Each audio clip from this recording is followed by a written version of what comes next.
Hi అండి.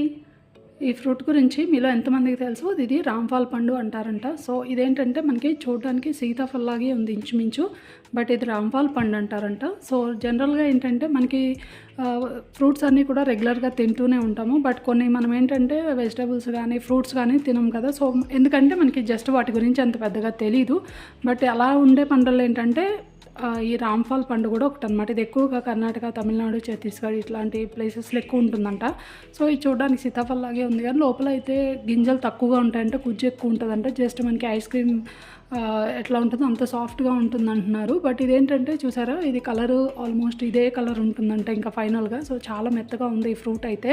So ఇది cost కూడా వచ్చేసి చాలా కాస్ట్ అండి. కేజీ వచ్చేసి 250 to 300 ఆ రేంజ్ అయితే ఉంది. సో అండ్ హెల్త్ బెనిఫిట్స్ కూడా ఈ ఫ్రూట్ నుంచి చాలా ఎక్కువగా ఉంటాయంట. సో పిల్లలకి పెడితే ఈ ఫ్రూట్ చాలా మంచిదంట. ఐరన్, కాల్షియం, పొటాషియం లాంటివి కూడా ఉంటాయంట.